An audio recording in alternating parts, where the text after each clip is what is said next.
अस्सलाम वालेकुम, आदाब, नमस्कार। परभणी न्यूज महानगर में आपके साथ शेख इफ्तिखार।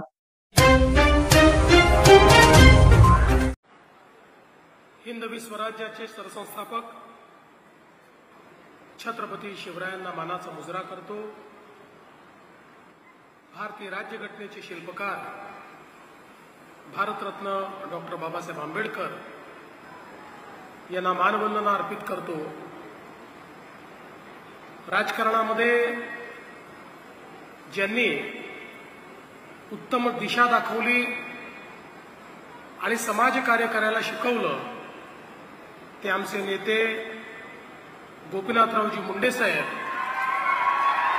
यांना देखील वंदन करतो। आज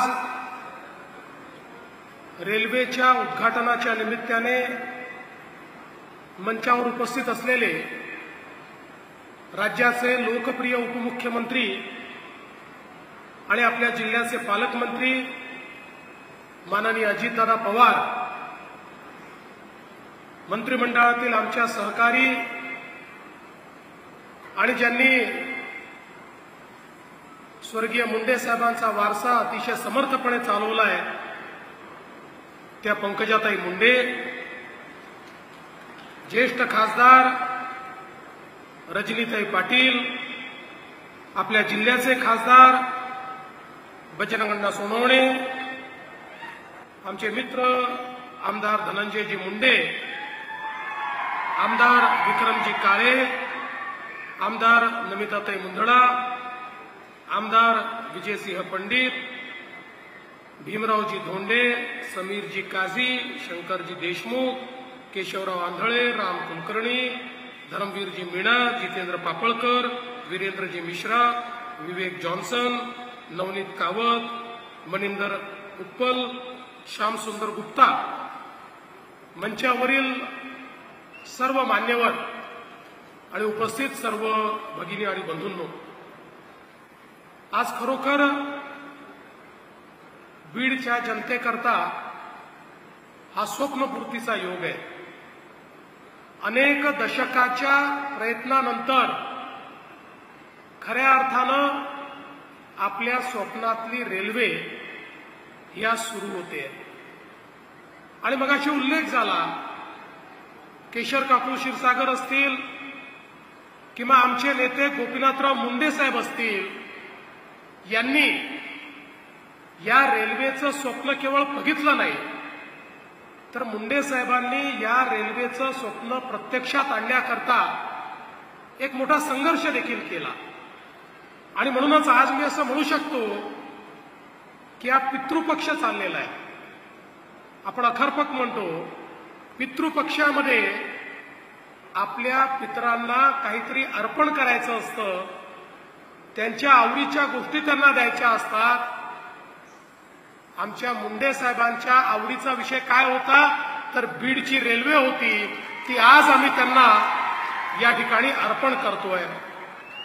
खरं तर मागच्या काळामध्ये आम्ही न्यू आष्टी ते अहिल्यानगर 2023 साली त्याचा शुभारंभ केला होता आणि आता बीडपर्यंत आपण या ठिकाणी पोहोचलेलो आहोत आणि दादांनी आताच सांगितलं की लवकरच विजेचं काम देखील पुढच्या 3-4 महिन्यात आम्ही पूर्ण करू आणि त्यानंतर ही विजेच्या इंजिनवर ज्यावेळी धावेल त्यावेळी याचा वेगही वाढेल आणि प्रवासाचे तासही कमी होतील, त्याच्याकडे आता आपण सगळे अग्रेसर झालो। मी या ठिकाणी अजितदादा आणि पंकजाताई यांच्या म्हणण्याशी सहमत आहे। हा श्रेयवादाचा दिवस नाहीये, हा दिवस आपल्या आनंदाचा दिवस आहे आणि म्हणून ज्या ज्या लोकांनी, शेवटी जगन्नाथाचा रथ आहे, तो रथ ओढत असताना अनेक लोकांचे हात लागतात, त्यामुळे ज्या ज्या लोकांनी प्रत्यक्ष अप्रत्यक्ष या कामामध्ये त्या ठिकाणी मदत केली असेल त्या सगळ्यांचे मी मनापासून आभार मानतो, त्यांचं अभिनंदन करतो। या ठिकाणी एक रेल्वे संघर्ष समिती देखील होती, त्या समितीच्या लोकांचंही मी मनापासून आभार मानतो, अभिनंदन करतो। खरं म्हणजे आजचा दिवस हा दोन अर्थांनी महत्वाचा आहे। एकीकडे 17 सप्टेंबर म्हणजे मराठवाडा मुक्तीचा हा दिवस आहे। भारताला मुक्ती मिळाल्यानंतरही 13 महिने मराठवाडा रजाकारांशी लढत होता आणि त्यानंतर 13 महिन्यांनी हा मराठवाडा मुक्त झाला। त्या मुक्तीचा दिवस म्हणजे आजचा 17 सप्टेंबरचा दिवस आहे।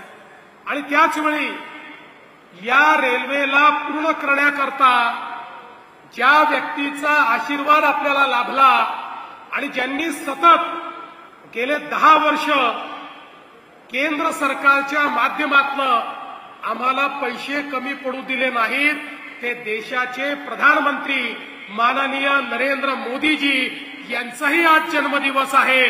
त्यांचेही विशेष आभार या ठिकाणी मी मानतो। खरं तर आपण सगळ्यांनी तो इतिहास बघितला।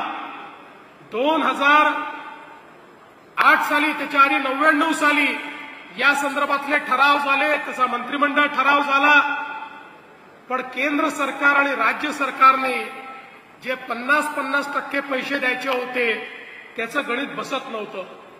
2014ला सरकार आल्यानंतर आम्ही हा निर्णय घेतला, मुंडे साहेबांचं स्वप्न आपल्याला पूर्ण करायचं आहे आणि म्हणून हा जो आमचा प्रोजेक्ट होता अहिल्यानगर ते बीड, त्यावेळी मी एक इन्फ्रास्ट्रक्चर प्रोजेक्टची वॉर रूम तयार केली आणि राज्यातले पायाभूत सुविधांचे प्रकल्प या वॉर रूमच्या माध्यमातून गतिशील कसे करता येतील हा प्रयत्न आपण सुरू केला।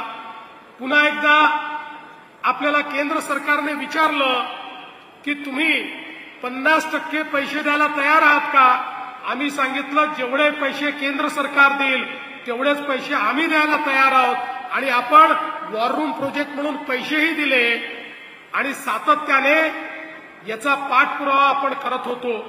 मला आज या ठिकाणी सांगितलं पाहिजे की आज सगळ्यात क्रिटिकल काम हे रेल्वे बनवणं नव्हतं, यातलं सगळ्यात क्रिटिकल काम हे जमिनीचं संपादन होतं आणि जवळपास वॉर रूमच्या 8 बैठका या जमीन संपादनाकरता आपण केल्या, ज्यामध्ये पंकजाताई होत्या, ज्याच्यामध्ये प्रीतमताई होत्या, ज्याच्यामध्ये मोठ्या प्रमाणात इथले सगळे कलेक्टर्स होते, इथले अधिकारी होते आणि त्या माध्यमातून या लँड ॲक्विजिशन मधले सगळे अडचणी आपण दूर करत गेलो आणि त्यातनं हळूहळू ॲक्विजिशन सुरू झालं।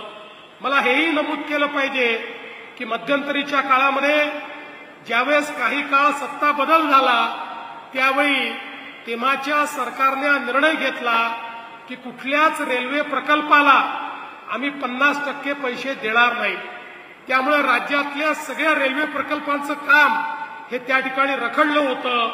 पण मला सांगताना आनंद वाटतो, शिंदे साहेबांच्या नेतृत्वात पुन्हा आपलं सरकार आलं, आम्ही अजितदादा आम्ही सगळे एकत्रित आलो आणि आम्ही पहिला निर्णय जर काही घेतला असेल तर सगळ्या रेल्वे प्रकल्पांना महाराष्ट्र सरकार 50% हिस्सा देईल अशा प्रकारचं पत्र आम्ही केंद्र सरकारला दिलं आणि नुसतं पत्र देऊन थांबलो नाही तर त्या ठिकाणी तो निधी देणं सुरू केलं। अजितदादा देखील अर्थमंत्री झाले, त्यांनी त्यांच्या बजेटमधनं या प्रकल्पाकरता आवश्यक जे पैसे होते ते पैसे या ठिकाणी दिले आणि म्हणून हा प्रकल्प आज आपण पूर्ण करू शकलो आणि यातनं मोठ्या प्रमाणात हे काम झालेलं आपल्याला पाहायला मिळत आहे।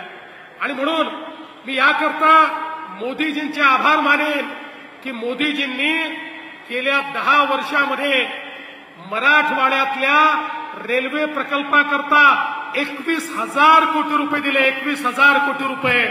मला या ठिकाणी राजकीय स्टेटमेंट करायचं नाही, पण आपल्याला आकडा सांगतो, या मराठवाड्याकरता त्याच्या पूर्वीच्या 10 वर्षामध्ये 450 कोटी रुपये मिळाले होते। 450 कोटी रुपये आणि मोदीजींनी 10 वर्षात 21,000 कोटी रुपये मराठवाड्याच्या रेल्वे करता दिले आणि म्हणून आज हे सगळे प्रोजेक्ट्स या ठिकाणी पूर्ण होऊ शकतायत। याचं कारण हे जे पैसे माननीय मोदी साहेबांनी दिले त्यातनं मोठ्या प्रमाणात हे परिवर्तन झालेलं आपल्याला पाहायला मिळत आहे। मी मराठवाड्याच्या जनतेला, बीडच्या जनतेला सांगू इच्छितो, आमचं सरकार हे मराठवाड्याच्या पाठीशी आहे। मगाशी खासदार साहेबांनी सिंचनाचा प्रश्न देखील उपस्थित केला। आमच्या सरकारने प्रण केलाय. मराठवाड्याच्या मागच्या पिढीने दुष्काळ बघितला, पण या पिढीला आणि पुढच्या पिढीला आम्ही दुष्काळ पाहू देणार नाही. या मराठवाड्याला पाणीदार बनवण्याचा निर्णय आम्ही घेतलाय. मला आनंद वाटतो, मराठवाड्याच्या हिश्श्याचं 23 टीएमसी पाणी हे हरवलं होतं, त्यातलं 60 टीएमसी पाणी आम्ही शोधून काढलं आणि आष्टीपर्यंत ते पाणी आणण्याचं काम हे आमच्याच सरकारने या ठिकाणी केलं.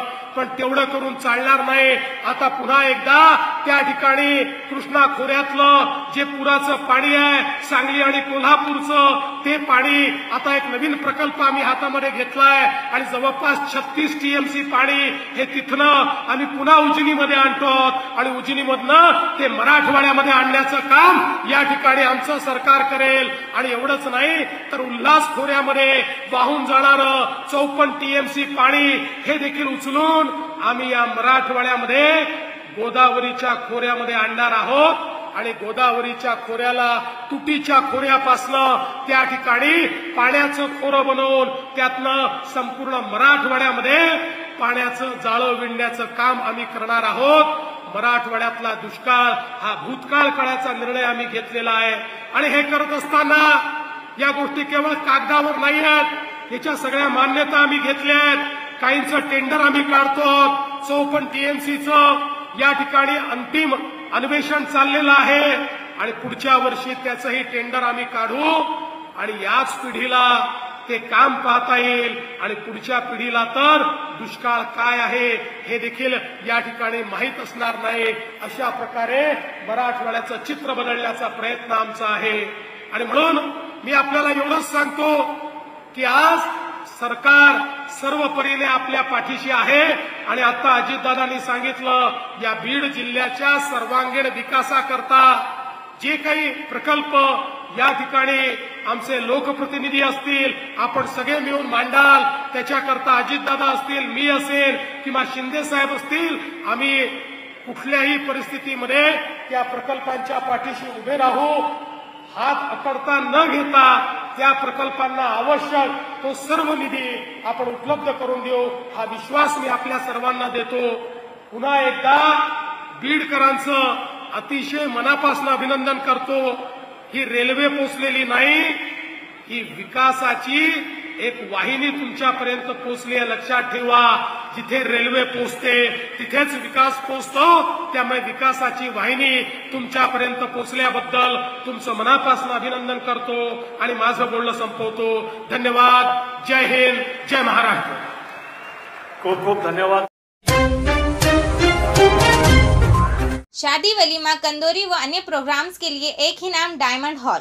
डायमंड नाम की तरह बिल्कुल चमकदार और नायाब. पानी, लाइट, सफाई और पार्किंग का पूरा ख्याल. बड़े और खुशनुमा हॉल. लेडीज और जेंट्स के लिए अलग अलग रास्ते. Separate ladies hall. बुकिंग के लिए संपर्क करें Mohammed Mubashir. Mobile number 9175014673, 9975419852. Address दरगाह के करीब, परभणी. बीडच्या इतिहासामध्ये सकाळी 6:30 पहिला कार्यक्रम असेल. मला माझ्या सगळ्या विद्यार्थ्यांनी मी नाराज होऊ नये, काय याला सकाळी झोपतो का नाही मला माहिती, सकाळी सकाळी आम्हाला त्रास देतो. तसा नाही. मुलींनो, सवय चांगल्या सकाळी लवकर उठून कामाला लागलं तर बरं असतं. त्याच्यातला एक वेगळा उत्साह असतो.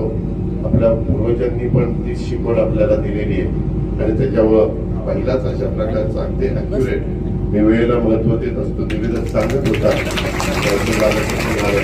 कारण माझ्या एकट्याची वेळ महत्वाची नाही, आपल्या सगळ्यांची पण वेळ महत्वाची आहे. आणि आजचा तर आपल्याला मराठवाडा मुक्ती संग्रामाचा महत्वाचा ध्वजवंदन करायचं आहे.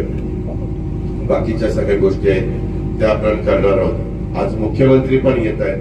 आज आपण आपली अहिल्यानगर टू बीड अशी रेल्वे पण सुरू करतो. पण त्याच्यात अजून आम्हाला बरेच काम करायचे. काल आमचा आढावा झाला. त्याच्यात ह्या रेल्वेला जवळपास 5.5-6 तास लागत आहेत आणि नागरिकांचं म्हणणं की अरे आम्ही एसटीने जर 2.5-3 तासात जात असू तर दुप्पट वेळ कशाला घालवायचा. त्याकरता आमचं नियोजन आहे.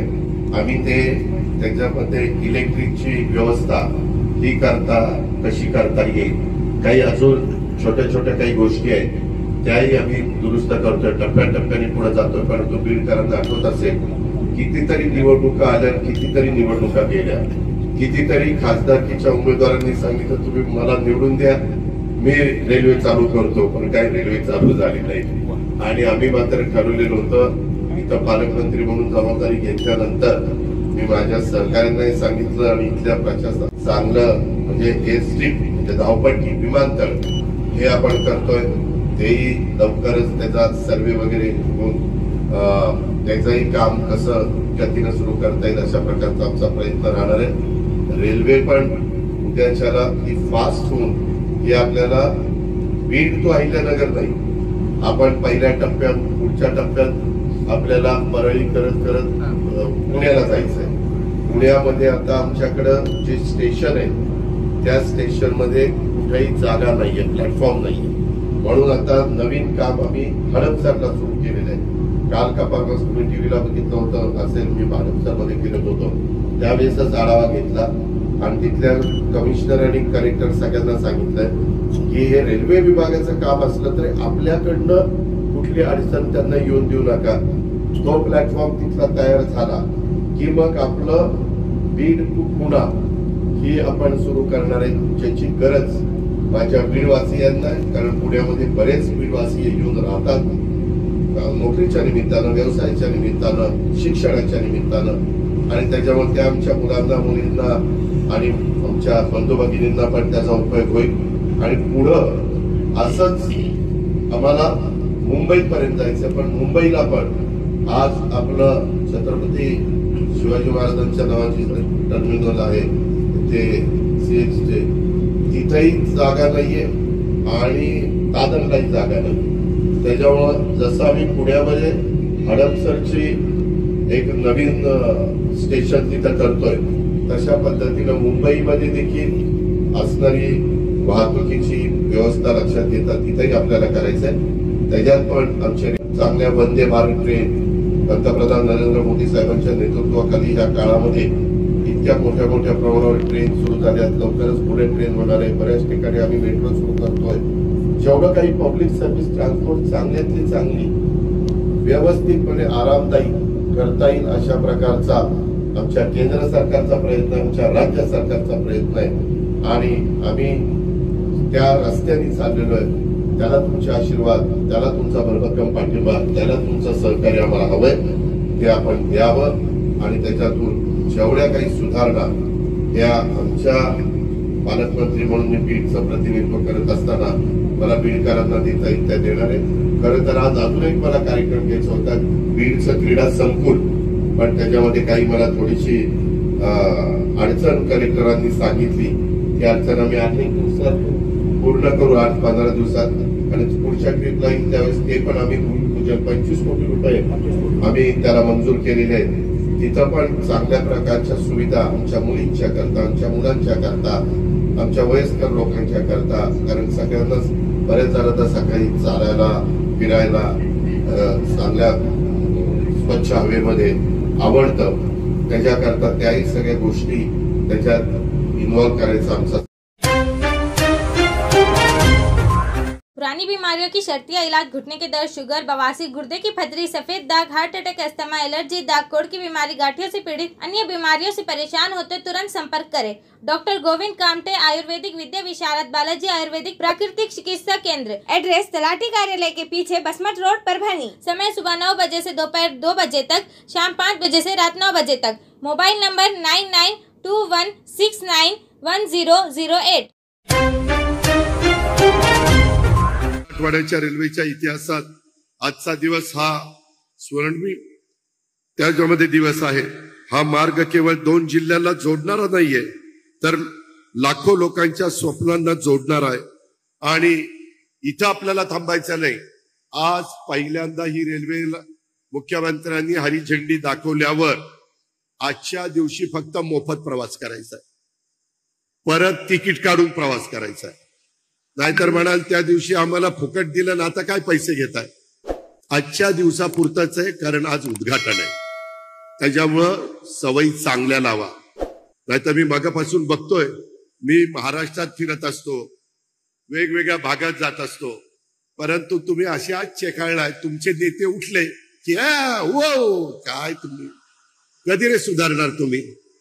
परत मग मी बोललो की दादा आले आणि आम्हाला बोलले, अरे जग कुठं चाललंय, इतर देश कुठं चालले, इतर राज्य कुठं चालली.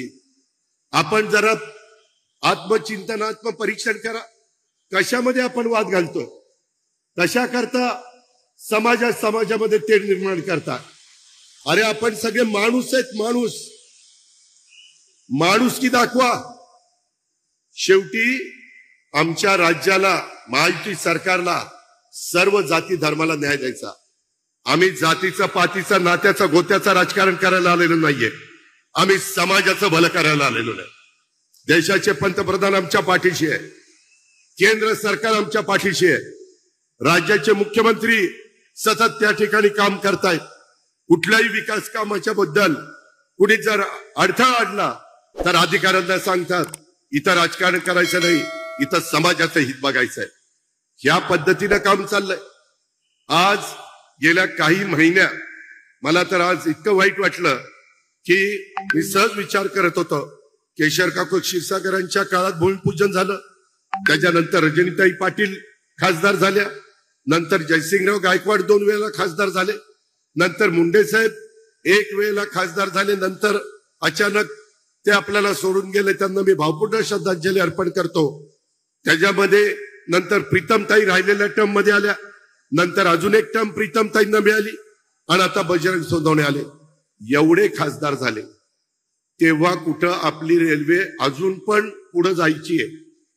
मी या मताशी सहमत आहे. मुख्यमंत्र्यांशी मी आत्ताच बोलत होतो की अहिल्यानगर नाही, आम्हाला पुण्याला जायचंय.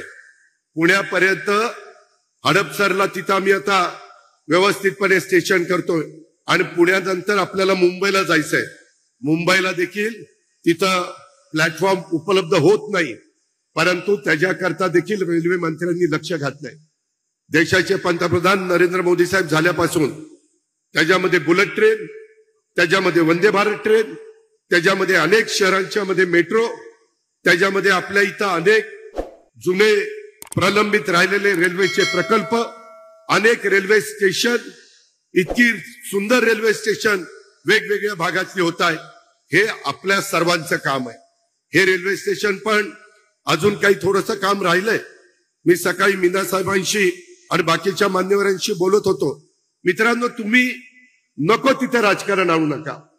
आम्ही मुख्यमंत्री सगळे तुम्हाला भरभरून द्यायला तयार आहोत, परंतु काम चोख झालं पाहिजे. मुख्यमंत्री महोदय, आज मी सकाळी 7:30ला कॅथ लॅबचं उद्घाटन केलं. इतकं सुंदर काम झालेलं आहे. 9 महिने पडलं होतं. थोडंसं 50 लाख रुपये पाहिजे होते. मी अधिकाऱ्यांना मुख्यमंत्र्यांच्या देखत सांगितलं, थोड्या पैशाच्या करता माझ्या बीड मधल्या 6 विधानसभा मतदारसंघातली जी कामं थांबलीत आम्हाला सांगा, आम्ही तुम्हाला 2 पैसे उपलब्ध करून देऊ. हा शेवटी जनतेचा पैसा आहे. तुमच्या भल्याच्या करता खर्च आम्ही करणार. आम्ही तिथं भेदभाव करणार नाही. त्याच्यामध्ये मराठवाडा मुक्ती संग्राम दिनाचा कार्यक्रम आम्ही केला. आदर्श गाव वंजारवाडीला आम्ही भेट दिली. मुख्यमंत्री समृद्ध पंचायत राज अभियान हे आम्ही सुरू केले. जवळपास 290 कोटीची बक्षिसे आपण ठेवलेली आहे. गावागावांनी एकत्र आलं पाहिजे. श्रमदान करा, लोकसहभाग दाखवा, ह्याच्यातून गावं चांगली करा. अशा पद्धतीचं अभियान आज आपण आजच्या पंतप्रधानांच्या वाढदिवसाच्या दिवशी संपूर्ण महाराष्ट्रामध्ये केलेलं आहे. ही सगळी कामं करत असताना मला तुम्हाला सगळ्यांना सांगायचंय की CIIT माझ्या बीड परिसरातले गोरगरिबांची मुलं शिकावी, त्यांना चांगल्या पद्धतीनं ट्रेनिंग मिळावं म्हणून 200 कोटी रुपये राज्य सरकार खर्च करतंय. त्याच्यातले 35 कोटी रुपये आता दिले. जागा दिली MIDCने, त्याचं भूमिपूजन आम्ही केलंय. लवकर ते काम पूर्ण झाल्यावर दरवर्षी 7,000 विद्यार्थी इथनं बाहेर पडणार आहे. आपण रेल्वेचं जसं स्वप्न बघितलेलं होतं ते राहिलेलंही आम्ही पूर्ण करतोच, परंतु विमानतळ आपल्याला करायचंय. त्याच्याकरता लवकरच आपण धावपट्टी करणार आहे. उद्याच्याला कोणी उद्योगपती आपल्याला MIDC इथं वाढवायचे, मी कलेक्टरांशी बोललो, आता मुख्यमंत्र्यांशी बोललो. मुख्यमंत्री महोदय जावा म्हणाले पुढे जा, पण कलेक्टरजी सकाळी आपलं बोलणं झालेलं आहे, तिथं जागा 1001 एकर कशी मिळेल ती पहा. आणि सगळ्यांना काही शेतीवर अवलंबून राहून चालणार नाही. आपल्याला त्याच्यामध्ये काही रोजगार निर्माण करावे लागणार आहेत. त्याकरता पंतप्रधान प्रयत्न करतायत, त्याकरता मुख्यमंत्री आम्ही प्रयत्न करतोय. आणि नुसती भाषणं करून चालणार नाही, कृती करावी लागणार आहे. त्याकरता आम्ही कमी पडणार नाही. आम्ही कामाची माणसं, आम्ही बिनकामाची माणसं नाही. नको तिथं राजकारण आणणारी माणसं आम्ही नाही. आणि याकरता ते काम आता घेतलंय. 25 कोटीचं क्रीडा संकुलाचं काम तुमचं मंजूर केलेलं आहे, ते आपल्याला सुरू करायचं आहे. कालच खासदार आमदारांना घेऊन बसलो होतो. नमिता मुंदडा इथं आहेत. पहिलं आशिया खंडातलं पहिलं तालुक्याचं आपलं महाविद्यालय, मेडिकल कॉलेज हे अंबेजोगाईचं आहे. तिथं बरंच काम करण्याची गरज आहे. मुख्यमंत्री महोदय, काल मी आढावा घेतला, जवळपास 1000 कोटी रुपये त्या कामाच्या करता लागतायत. आपल्याला केंद्राकडनं पण काही पैसे घ्यावे लागतील. आज आम्ही त्यातल्या इथं उद्घाटन केलं, तिथंही 5 एकर जागा ती पोलीस खात्याची. आता पोलीस खात्याला लागत नाही. माझी विनंती आहे की ग्रामीण रुग्णालयाच्या इतर सुविधा देण्याच्या करता आज आपण ती जागा आपल्या सार्वजनिक आरोग्य विभागाला हँडओव्हर करावी, म्हणजे तिथं आपल्याला बाकीच्या सगळ्या गोष्टी करता येतील. माझ्या बीड मधल्या कुठल्याही गोरगरिबाला उपचार करण्याच्या करता पुण्याला मुंबईला जायची वेळ येऊ नये. ज्यांची ऐपत आहे ते जातात, गरिबांनी काय करायचंय? त्याकरता महायुती सरकारने आरोग्याकडं, शिक्षणाकडं, रोजगाराकडं, त्या अहिल्यानगरला जाताना वाचणार आहे. आता थोडासा प्रवास जास्त आहे, वेळ आणि जवळपास 5 तासाची आहे, पण ती टप्प्याटप्प्यामध्ये आपण कमी करणार आहोत. विकास करत असताना त्याच्यामध्ये मार्ग काढावा लागतो. पिण्याच्या पाण्याचा, शेतीचा पाण्याचा प्रश्न देखील आपल्या महायुतीच्या सरकारने मनावर घेतलेला आहे. त्याबद्दल आपण काळजी करू नका. फक्त कुठेही अडचण निर्माण होईल तुमच्या ऐकण्यात. सगळे आता इथे लोक हे पुढारी बसले त्यांच्याच ऐकण्यात आहे, दुसरं कोण तुम्हाला पुढारी?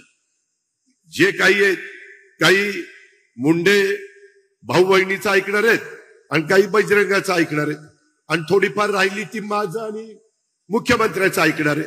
म्हणजे सगळं कामच झालं. आता वाद घालू नका. आपल्या बाप दाद्यांनी जे काही स्वप्न पाहिलेलं होतं ते स्वप्न आता बऱ्याच अंशी पूर्णत्वाला गेलेलं आहे. पुढेही आपल्याला जोरात काम करायचंय, आणि ते काम करत असताना अनेक गोष्टी इथं आम्ही हातामध्ये घेतलेल्या आहेत. कुठल्याही परिस्थितीत मुख्यमंत्र्यांच्या साक्षीनं सांगतो, इथल्या विकास कामाला निधी कमी पडून दिला जाणार नाही, हे देखील अर्थमंत्री म्हणून मी तुम्हाला सगळ्यांना सांगतो. फक्त आपण चांगल्या सवयी लावा. आता पाऊस काळ चांगला झालाय. कालच कॅबिनेटमध्ये मुख्यमंत्र्यांनी सांगितलं, कुठेही माझा बैराजा, कुठेही माझा शेतकरी हा अडचणीत येता कामा नये. ताबडतोब पंचनामे करायला सांगितलेले आहेत. जिथं कुठं काही पूल वगैरे रस्ते अडचणीत आलेले आहेत त्याला निधी भरपूर उपलब्ध करून दिलेला आहे. त्याच्यामध्ये आता जिल्हाधिकारी आणि त्यांच्या सगळ्या टीमनी काम करायचंय. या पद्धतीनं आपण पुढे जाऊया. आम्ही तुम्हाला चांगल्यातलं चांगलं करण्याचा मनापासूनचा प्रयत्न करू. दिलेला पैसा हा सत्कारणी लागला पाहिजे. पैसा हा चुकीच्या पद्धतीनं खर्च झाला तर तुम्ही सत्ताधारी पक्षाचे कार्यकर्ते असाल, विरोधी पक्षाचे कार्यकर्ते असाल, अधिकारी कुणी असाल, तर त्या अधिकाऱ्यांची गय केली जाणार नाही. चांगल्या अधिकाऱ्यांनी काम करा. चांगल्याच्या पाठीशी मुख्यमंत्री आम्ही सगळेजण उभे राहू. चांगलं काम करताना तुमच्यावर कुणी राजकीय दबाव आणला तरी तुमच्या पाठीशी आम्ही उभं राहू. पण आता आपण माग फिरायचं नाही, माग वळून बघायचं नाही. आता बीड जिल्ह्याचा सर्वांगीण विकास हेच ध्येय घेऊन आपण पुढे जायचं, एवढीच आग्रहाची, नम्रतेची, कळकळीची विनंती करतो. मध्ये अंबळनेर टू बीड पर्यंतच्या रेल्वे मार्गाचं उद्घाटन आणि बीड टू अहिल्यानगर अशा रेल्वे आपली इथून जाणार आहे तिचं उद्घाटन या कार्यक्रम प्रसंगी व्यासपीठावर उपस्थित असणारे महाराष्ट्र राज्याचे मुख्यमंत्री आदरणीय देवेंद्र भाऊ फडणवीस साहेब, बीड जिल्ह्याचे कर्तव्यदक्ष आणि धडाकेबाज पालकमंत्री आणि महाराष्ट्र राज्याचे उपमुख्यमंत्री आदरणीय अजितदादा पवार साहेब, त्याचबरोबर व्यासपीठावर असणाऱ्या बीड जिल्ह्याच्या कर्तव्यदक्ष मंत्री आदरणीय पंकजाताई मुंडे, त्याचबरोबर व्यासपीठावर उपस्थित असणाऱ्या राज्यसभेच्या खासदार आदरणीय रजनीताई पाटील, व्यासपीठावर उपस्थित असणारे महाराष्ट्र राज्याचे माजी मंत्री आदरणीय धनंजय मुंडेजी, त्याचबरोबर व्यासपीठावर उपस्थित असणारे आमदार नमिता मुंदडाताई, त्याचबरोबर व्यासपीठावर उपस्थित असणारे आमदार आदरणीय विजयसिंह पंडित, आदरणीय काळे गुरुजी, विक्रम काळे गुरुजी, सन्मान्य व्यासपीठ, रेल्वेचे सर्व अधिकारी, तुमचा आमचा सर्वांचा आनंद आज गगनात मावत नाही अशी परिस्थिती आहे. बीड जिल्ह्याच्या इतिहासामध्ये सुवर्ण अक्षरानं हा दिन लिहावा अशी परिस्थिती आज आहे. तुमच्या सर्वांच्या चरणी मी पहिल्यांदा नतमस्तक होणार आहे. ज्यावेळेस रेल्वे समितीची कृती समिती म्हणून स्थापन झाली त्यावेळेस कैलासवासी नामदेवरावजी क्षीरसागर, हनुमानजी उपरे, अमोलजी गलदर व सर्व कृती समिती असे विविध स्तरातील व्यापारी असतील, स्वातंत्र्य सैनिक असतील, दिवंगत सर्व जी काय विविध स्तरामधील सर्व जनतेने एक कृती समिती करून रेल्वेचा लढा उभा केला आणि या लढ्याचं यश आज आहे. तत्कालीन गंगाधरप्पा बुरांडे, केशर काकू, गोपीनाथरावजी मुंडे साहेब यांच्या मागणीचं हे फलित आहे. आजपर्यंतच्या काळामध्ये बीड जिल्हा गेली 50 वर्ष रेल्वेची मागणी करत आहे आणि रेल्वे आज आपल्याला प्रत्यक्ष येते. आणि आदरणीय आपले मुख्यमंत्री ज्यांचा धडाकेबाज कामाचा धडाका आहे अशा यांच्या हाताने आज इथं आपल्याला लोकार्पण होत आहे. आदरणीय पालकमंत्री दादांच्या अध्यक्षतेखाली हा कार्यक्रम होतोय. आज खरोखरच आनंद वाटेल असा क्षण आहे. रेल्वेच्या गेल्या कित्येक वर्षापासूनची मागणी आज आपली पूर्ण झाली. रेल्वेमध्ये आपल्याला सर्व अहिल्यानगर ते परळीचा सर्व रेल्वे ट्रॅक आणि सर्व लांबी जर विचार केली तर 261 किलोमीटर आहे. त्याच्यापैकी मार्च 2024 पर्यंत 99 किलोमीटर लांबी कंप्लीट झाली. मार्च 2024 पासून आजपर्यंत 67 किलोमीटर लांबी पूर्ण झाली. आणि आज जो टप्पा आहे तो अंबळनेर तो बीडचा आज कंप्लीट होऊन आपल्याला पूर्णस्वाद गेलेला दिसतोय. बीड जिल्ह्याचा खासदार म्हणून मुख्यमंत्री महोदय ज्या दिवशी शपथ घ्यायच्या अगोदर पण रेल्वेच्या बैठका लावायचं काम केलं. तुमच्या सर्वांच्या आशीर्वादानं बीड जिल्ह्यातल्या जनतेनं मला निवडून दिलं. त्याचं काम करण्याचा सालकरी गडी म्हणून मी प्रामाणिक प्रयत्न करतोय. आणि प्रयत्न करत असताना आदरणीय अजितदादांनी ज्या दिवशी पालकमंत्री पद स्वीकारलं त्या दिवसापासून धडाकाच लागलाय प्रत्येक गोष्टीला. साध्या साध्या गोष्टीवर सुद्धा आदरणीय दादा लक्ष देऊन आहेत. रेल्वेसाठी जी लाईट लागती, जे सबस्टेशन लागतंय, मी रेल्वेचा ट्रॅक टाकण्याच्या मागे मिटिंगा घेऊन आजपर्यंत रेल्वेच्या जीएम पासून चीफ इंजिनियर पर्यंत, मिनिस्टर पर्यंत, बोर्डाच्या अध्यक्षापर्यंत आत्तापर्यंत मी जवळपास 16 मिटिंगा घेतलेल्या आहेत. आणि ही सुद्धा तुम्ही दिलेल्या ताकदीच्या जीवावर सर्व जनतेचे आभार मानायचे. आणि त्या बैठकामधून काय फलित झालं तर आपली रेल्वे आजपर्यंत आपल्याला इथं आलेली आहे. याच्यामध्ये सर्व महाराष्ट्र शासन आणि केंद्र शासन 50-50% हिस्सा अशा एक या पद्धतीची ही रेल्वे जी महाराष्ट्रामध्ये 4 मार्ग चालू आहेत त्याच्यातला हा एक मार्ग आहे. तत्कालीन मुख्यमंत्री आदरणीय विलासराव देशमुख साहेब यांच्या सरकारने अर्धा हिस्सा द्यायचं कबूल केलं आणि तत्कालीनचे रेल्वे मंत्री असतील लालू प्रसाद यादव आणि शरद पवार साहेब यांच्या नेतृत्वाखाली त्यांनी दोघांनी संयुक्तरित्या त्यावेळेस मंजुरी दिली आणि प्रत्यक्ष कामाला सुरुवात 12च्या नंतर झाली. 12ला निधी दिला आणि निधी दिल्याच्या नंतर आदरणीय दादा आल्यापासून निधी कमी पडत नाही. मुख्यमंत्री महोदय पूर्ण निधी देतात. हे सर्वांचं अगदी ताकदीनं आपल्या सर्वांच्या मागे राहायचं काम आदरणीय सर्व जर करतात. मी एकच सांगेल, संसदेच्या सर्व आदरणीय रेल्वे मंत्री असतील यांना भेट घ्यायची असेल मी प्रत्येकापर्यंत जाऊन आपण काम करायचा प्रामाणिक प्रयत्न केला। या रेल्वे मार्गावर आणखी काही ठिकाणी जिल्ह्यामध्ये ज्या ज्या मागण्या आहेत, आपल्या जिल्ह्यामध्ये 10 ठिकाणी नवीन रेल्वे ओव्हरब्रिज आहेत, अंडरपास लवकरच सुरू होतील। बीड शहरामध्ये सर्वात जिव्हाळ्याचा जो प्रश्न आहे, बीडला जो बार्शी नाक्यावर रेल्वे स्टेशनची सर्वांची मागणी होते ते आज आपल्याला इथं होत आहे, पण तिथल्या रेल्वे स्टेशनला सुद्धा थांबा देण्यासाठी रेल्वे मंत्र्यांनी आपल्याला आश्वासन दिलंय आणि तिथं थांबा देण्यासाठीची प्रक्रिया GM साहेबांच्या मार्फत प्रस्ताव आपला गेलेला आहे। त्याच्यामुळे ते पण सर्वांची मागणी पूर्ण होईल। मी तुम्हाला एकच सांगणार आहे थोडक्यामध्ये, जास्त काही न बोलता, बीडचं आपल्याला या रेल्वेचं स्वप्न पूर्ण झाल्यानंतर माझ्या विद्यार्थी मित्राचं असेल, माझ्या शेतकऱ्यांच्या शेतमालाला मुंबईपर्यंत न्यायचं असेल, माझ्या सर्व तमाम गोरगरीब जनतेला जाण्यासाठी, सर्व मध्यवर्गीयाला जाण्यासाठी ही रेल्वे आज सुरू झालेली। पण याच्यावर थांबायचं नाही। आदरणीय मुख्यमंत्री महोदयांनी दादांना माझी विनंती आहे की आम्हाला हाय स्पीड रेल्वे लवकर चालू झाली पाहिजे आणि याच्यासाठी जी आपल्याला इलेक्ट्रिसिटी लागते त्याचे सबस्टेशन, आपल्याला 2 सबस्टेशन आहेत, त्याच्यातलं एक सबस्टेशन आष्टीला होते आणि दुसरं शिरसाळ्याला होणार आहे। पण मलाही ज्यावेळेस रेल्वेचा आढावा घेतो त्यावेळेस माहीत नव्हतं की लाईट लागती, कारण माझं स्वप्न होतं की ज्यावेळेस फेब्रुवारीला ही रेल्वेचा ट्रॅक कंप्लीट झालाय, फेब्रुवारीपासून उद्घाटनाला आपल्याला आजपर्यंत लागलं, त्याचं कारण असं होतं की लाईट नव्हती आणि मला वाटत होतं की 1 मे या आपल्या महाराष्ट्र दिनाच्या निमित्त आपल्या रेल्वेचं उद्घाटन व्हावं, पण त्या दिवशी लाईट नसल्यामुळे रेल्वे झाली नाही। पण दादांची इच्छाशक्ती 17 सप्टेंबरला मराठवाडा मुक्ती संग्रामाच्या दिवशी करायची होती आणि आमचंही स्वप्न आज पूर्ण होणार होतं। आजही लाईट नाही, पण मुख्यमंत्री आणि उपमुख्यमंत्र्याच्या ताकदीवर त्यांनी डिझेल इंजिन दिलं आणि आमच्या रेल्वे बोर्डानं सुद्धा ऍक्सेप्ट केलं आणि डिझेल इंजिनवर आपली रेल्वे चालणार आहे। आणि पुढचं स्वप्न आपल्याला लवकरात लवकर 21-22 टावर आष्टीला बसण्या, प्रत्येक टावर पर्यंत जायचं काम तुमच्या सर्वांच्या आशीर्वादानं केलं आणि याच्या सगळ्याचं फलित म्हणून आपल्याला ही आजचा दिवस दिसतोय। मी जास्त काय बोलणार नाही। मुख्यमंत्री महोदय आणि दादा, तुम्ही दोघंही तिजोरीचे मालक आहात।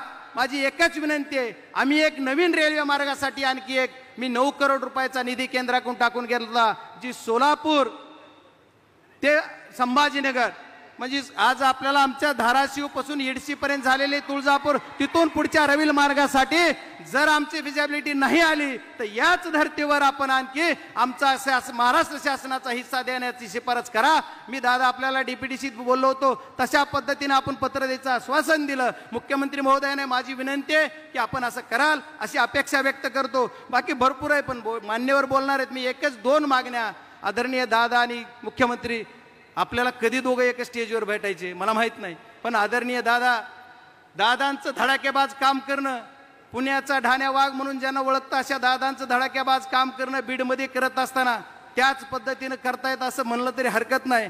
आणि आदरणीय मुख्यमंत्री महोदय, नागपूरचं जे तुम्ही धडाकेबाज काम करता ती जरा आमच्या बीडला द्या। आमची एकच मागणी आहे, ज्या पाण्यासाठी तुम्ही वारंवार मराठवाड्याचा जे अंशाचं याच्यासाठी बोलताय, पण मराठवाड्याला पाणी देण्यासाठी दादा वरचं पाणी उजनीत आणायचं का, आज पण मला वाटतं सकाळी मुख्यमंत्री महोदयांनी कुठेतरी बोलले, त्याच्यासाठी मी मागच्या काळात सुद्धा 25 TMCचं पत्र आपल्याला दिलं की आम्हाला 25 TMC पाणी तरी मांजरेत आणा आणि मांजरीहून मांजर सुंब्याला टाका, माझ्या जिल्ह्याच्या प्रत्येक भागात जाते आष्टी तालुका वगळता। याच्यासाठी मुख्यमंत्र्यांनी आणि माननीय दादांनी आम्हाला मदत करावी एवढी आमची हात जोडून विनंती आहे। ही जर कराल, आणि दानसूर मुख्यमंत्री आहेत, दादाचं तर काय नाही धडाकाच आहे, त्याच्यामुळे दादा या सर्व गोष्टीचा सहानुभूतीपूर्वक विचार कराल अशी अपेक्षा व्यक्त करतो। आणि मला रेल्वेच्या अधिकाऱ्यांनी बोलताना का टाळलं माहीत नाही, पण मुख्यमंत्र्यांनी दादांनी बोलायला संधी दिली त्याबद्दल तुमचे आभार आणि तुमच्या जनतेचे सर्वांचे आभार की माझ्यासारख्या एका शेतकऱ्याच्या कुटुंबात जन्मलेल्या व्यक्तीला आदरणीय मुख्यमंत्र्याच्या शेजारी बसायचा मान म्हणजे तुमचा सर्वांचा मान आहे एवढं सांगतो। मला माझा हा मान नाही, मला कधी खासदाराचं स्वप्न दादा पडलं नव्हतं, पण सर्वांच्या कृपेने मी खासदार झालो, त्याच्या तुमचाही वाटा आहे। धन्यवाद, खूप खूप धन्यवाद। खूबसूरती का राज डॉक्टर हाशमी के पास, बालों का झड़ना, चेहरे के दाग व धब्बे, दीगर समस्याओं का इलाज हमारे पास। हमारे अपने बनाए हुए प्रोडक्ट्स 100% नेचुरल कुदरती तौर पर इलाज बगैर किसी साइड इफेक्ट के साथ पूरी तरह से कुदरती व खालिश प्रोडक्ट्स आपके सामने बनाए जाएंगे। हमारे खुद के बनाए हुए प्रोडक्ट शिकाकाई, रीठा, आंवला, मेथी, गुड़हल के फूल, भिंगराज, एलोवेरा के जरिए हर्बल ऑयल वो हर्बल शैम्पू बालों का झड़ना व डैंड्रफ को खत्म करने के साथ सर की खुजली को खत्म करे। पतले बालों का इलाज फायदेमंद है, साथ ही बालों को लंबा, घना और खूबसूरत बनाए। चेहरे के दाग धब्बे, कील, मुहासे, रूखी त्वचा वो चेहरे की झुर्रियां खत्म करे, साथ ही चेहरे को खूबसूरत बनाता है। खूबसूरती का राज डॉक्टर हाशमी के पास। हमारे पास ऑयल मशीन है जिससे हम आपके लाए गए खोपरा, कलौंजी, बादाम व अन्य सामग्री का तेल निकाल कर देंगे आपके सामने। एड्रेस डॉक्टर हाशमी मिनाज, खान साहब बिल्डिंग के पीछे, दरगाह रोड, परभनी। 8421522947 8669131304। मिलने का समय सुबह 9 बजे से दोपहर 2 बजे तक और शाम 5 बजे से रात 9 बजे तक। हमारी न्यूज आपको किस तरह पसंद आ रही है इसके बारे में लाइक करें, शेयर करें, कमेंट्स करें। अब तक हमारे चैनल सब्सक्राइब नहीं किया तो सब्सक्राइब जरूर करें, साथ ही साथ बेल आइकन का बटन जरूर दबाएं और फेसबुक पर भी हमें फॉलो करें।